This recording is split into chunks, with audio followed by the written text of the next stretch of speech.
Hello students, आज का जो बच्चों हमारा टॉपिक है वो है नंबर सिस्टम। एंड इस चैप्टर में हम क्या स्टडी करेंगे? इस चैप्टर में हम बच्चों नंबर्स के बारे में स्टडी करेंगे, टाइप्स ऑफ नंबर्स के बारे में स्टडी करेंगे और जो उन पे बेस्ड क्वेश्चंस हैं वो स्टडी करेंगे। तो हम स्टार्ट करते हैं नंबर सिस्टम से।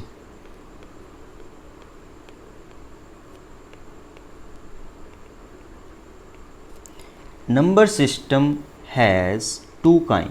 One is real number, another is imaginary number. ठीक है, अब हम इमेजिनरी नंबर को डिस्कस कर लेते हैं। पहले what is imaginary number? Imaginary number क्या होता है? जब आप किसी भी नेगेटिव नंबर -a, किसी भी नेगेटिव नंबर का स्क्वायर रूट निकालते हो, -3, -2 एट्सेट्रा, तो वो क्या होते हैं? इमेजिनरी नंबर होते हैं। ठीक है बच्चों, ये आपके पास अभी नहीं आएगा, 9th क्लास में ये नहीं है, बट इसको मैंने आपको बता दी है कि क्या होता है।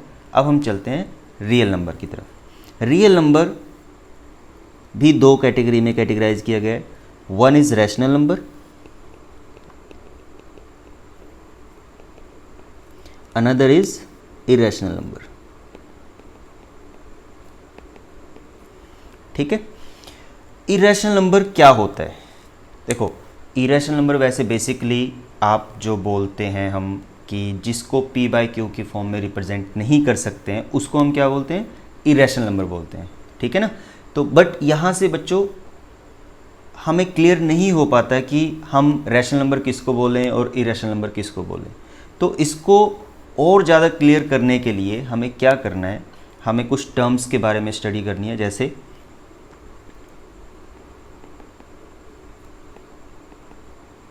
टर्मिनेटिंग,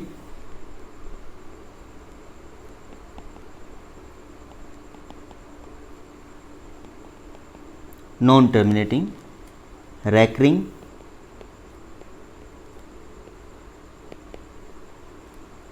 और नॉन रैकरिंग।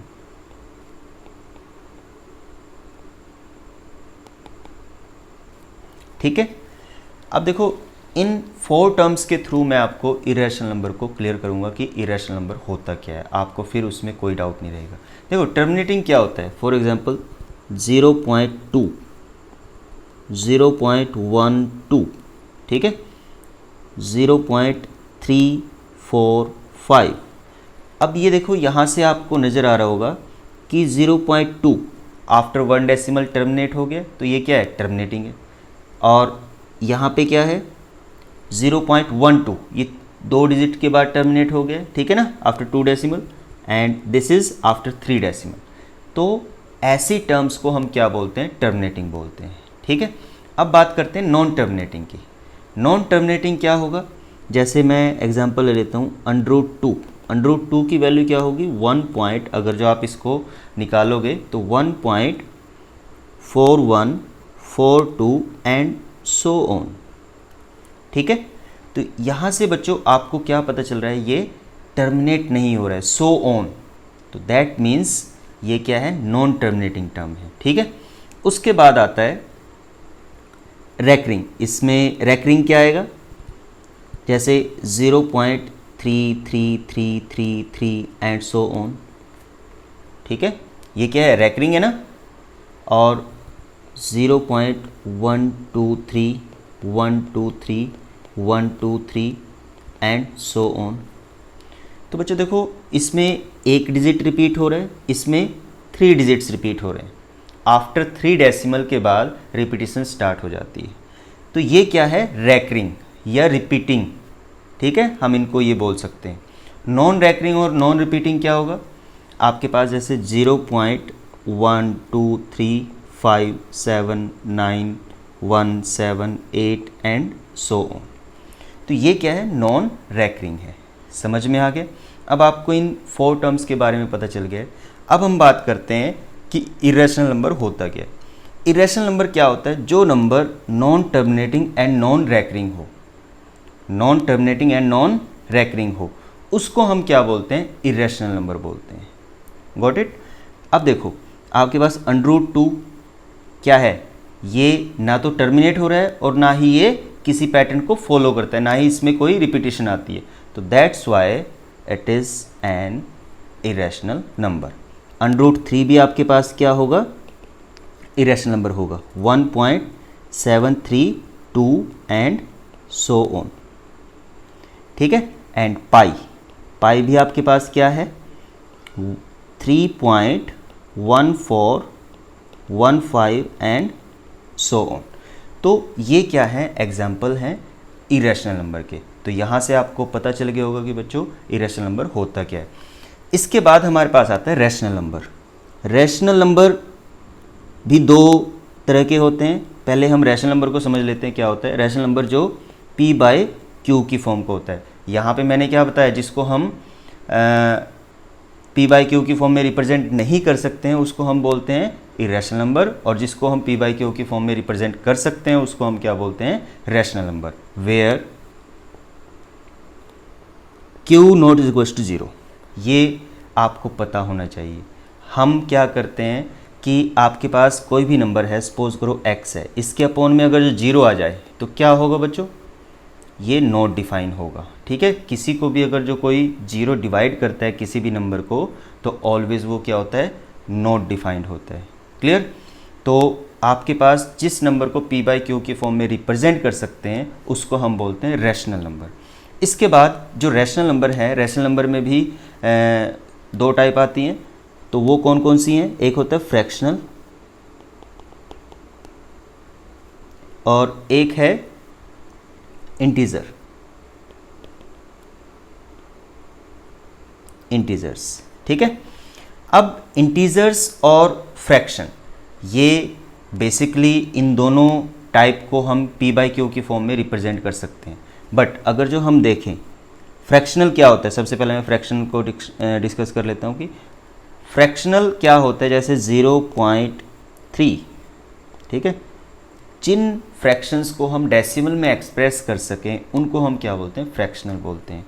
या 0.25, ठीक है, 3/5 एट्सेट्रा, ठीक है। तो ये सारे क्या होते हैं, फ्रैक्शनल होते हैं। समझ में आ गया बच्चों ये। अब बात करते हैं इंटीजर की। इंटीजर क्या होता है, देखो मैं यहाँ पे बता देता हूँ। इंटीजर -∞ से लेकर -3, -2, -1, 0, 1, 2, 3 and so on up to infinity के तक। तो आपके पास वो क्या होते हैं, ऐसे नंबर को हम क्या बोलते हैं, इंटीजर्स बोलते हैं। यहाँ तक क्लियर है बच्चों।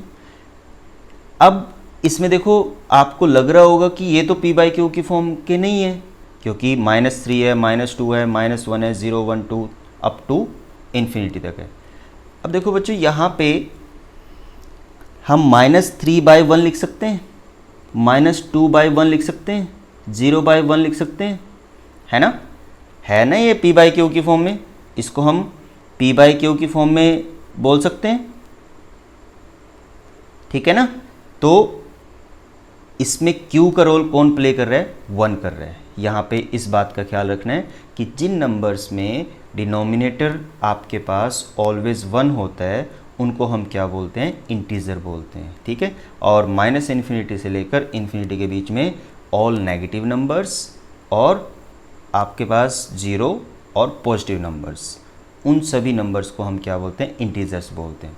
अच्छा बच्चों, मैंने आपको बताया कि यहाँ पे पाई क्या है, यहाँ पे देखो पाई क्या है, इरेशनल नंबर है। मैंने इरेशनल नंबर में बताया, बट आपके माइंड में एक क्वेश्चन आना चाहिए जब आपको ये पता चल गया कि रैशनल क्या है और इरेशनल क्या है, कि पाई को हम ऑलवेज 22/7 लेकर चलते कंसीडर करते हैं, तो ऐसा क्यों। कुछ बच्चों को पता होगा इसके पीछे क्या रीज़न है, बट मैं आपको अभी बता देता हूँ, सभी को पता चल जाएगा। देखो पाई क्या होता है, पाई होता है 3.1415 एंड सो ऑन। इसको जितना मर्जी चला लो आप, ये चलता जाएगा। एंड 22/7 क्या होता है, 3.142857, 142857 एंड सो ऑन। अच्छा बच्चों, अब ऑलवेज हम क्या करते हैं कि pi by 22 sorry pi is equals to 22/7 लेकर चलते हैं। अब यहाँ पे मैंने आपको बताया this is rational and this is irrational, तो ये कैसे पॉसिबल हो सकता है? ऐसा पॉसिबल नहीं हो सकता ना, ये तो कंट्राडिक्शन आ गया जो मैंने अभी बताया है ना, ये तो कंट्राडिक्ट कर रहे हैं, और कोई इरेशनल नंबर रैशनल नंबर के इक्वल नहीं हो सकता, ऐसे हम नहीं लिख सकते हैं, मैथमेटिक्स में नहीं लिख सकते हैं, है ना। तो इसके पीछे रीज़न है। देखो यहाँ पे आपको नज़र आ रहा होगा कि 3.14, यहाँ पे भी 3.14, फर्स्ट 2 डेसिमल तक पाई की और 22/7 इस फ्रैक्शन की वैल्यू क्या होती है? इक्वल होती है। तो दैट्स वाई हम क्या ले लेते हैं, इन दोनों को इक्वल कंसीडर कर लेते हैं, बट ये एग्जैक्टली इक्वल्स टू नहीं है, ये एग्जैक्टली इक्वल नहीं है। समझ में आया? ये अप्रोक्सीमेटली इक्वल है, पाई अप्रोक्सीमेटली इक्वल्स टू 22/7। तो आई थिंक यहाँ से ये कंसेप्ट आपको क्लियर हो गया होगा। ठीक है, तो अब हमारे पास इसमें कुछ और नंबर्स भी आते हैं जिनको हम डिस्कस कर लेते हैं। देखो नेचुरल नंबर,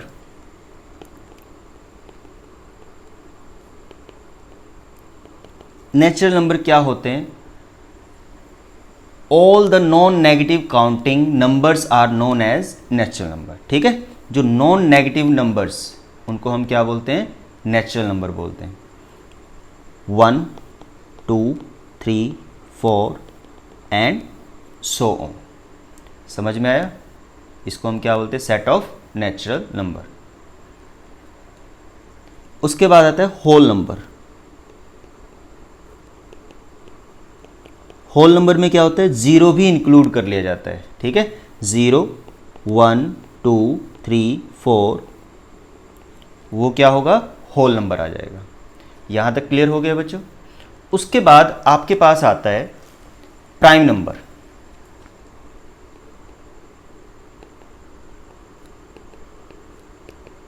प्राइम नंबर क्या होता है? Divisible only itself.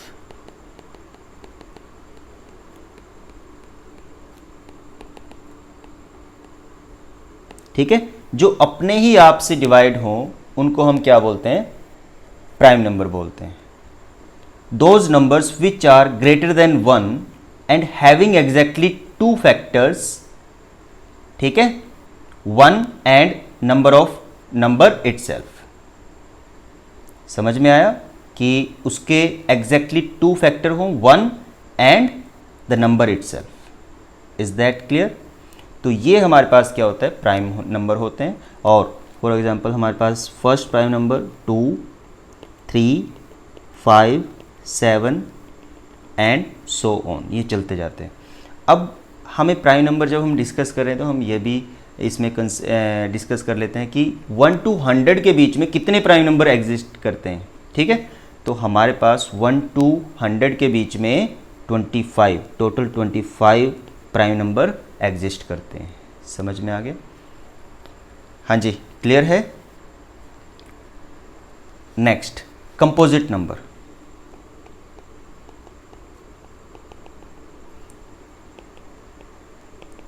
Composite number क्या होता है? Composite number natural numbers greater than 1 that are not prime. ठीक है, जो प्राइम नहीं होंगे उनको हम क्या बोलेंगे? Known as composite number. जैसे 4 6 8 12। ठीक है, इनके फैक्टर इसके 2 × 2, इसके हम 2 × 3 कर सकते हैं। और ये क्या है? ग्रेटर देन 1 है ना, नेचुरल नंबर जो ग्रेटर देन 1 है। और इसको हम कर सकते हैं 2 × 4 भी कर सकते हैं, 2 × 2 × 2 भी कर सकते हैं। तो इसी तरह से जिन नंबर्स को हम फैक्टराइज कर सकते हैं उन नंबर्स को हम क्या बोलते हैं? कंपोजिट नंबर बोलते हैं। अब बच्चों एक बात आती है रिलेटिव, रिलेटिवली प्राइम नंबर और को प्राइम नंबर।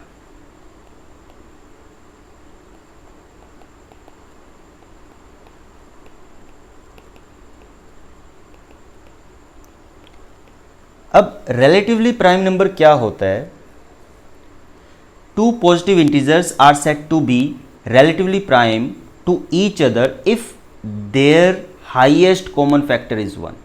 ध्यान से सुनना बच्चों कि दो प्राइम नंबर या two positive integers are said to be relatively prime to each other if their highest common factor is 1. उनका HCF आपके पास 1 हो, ठीक है? तो जैसे 2 and 3 इनका HCF क्या है? 1 है। और 5 and 7 ये भी HCF 1 है। तो ये आपको पता चल गया। और 14 and 15, तो कोई भी कंसेक्यूटिव नंबर अगर जो आप उठाओगे तो इसमें ये निकल कर आता है एक रिजल्ट कि कोई भी कंसेक्यूटिव नंबर आप उठाओगे, चाहे वो प्राइम हो चाहे ना हो, इट डजेंट मैटर कि वो प्राइम है कि नहीं है, ठीक है, बट वो क्या होंगे? रिलेटिवली प्राइम होंगे। क्यों? क्योंकि उनका HCF ऑलवेज क्या आएगा? 1 आएगा। कोई भी उठाकर आप चेक कर सकते हो, ठीक है बच्चों। तो ये, और इसी को ही हम को प्राइम नंबर भी बोल देते हैं। समझ में आ गया ये? तो ये आपके पास क्या है, नंबर्स के बारे में हमने सीख लिए, काफ़ी नंबर्स के बारे में हमने डिस्कस कर लिए। अब इसमें नंबर्स को इम्प्लीमेंट कैसे करना है, इस पे बेस्ड क्वेश्चन कैसे आएंगे, वो हम नेक्स्ट जो वीडियो आएगी उसमें करेंगे। ठीक है बच्चों, थैंक यू।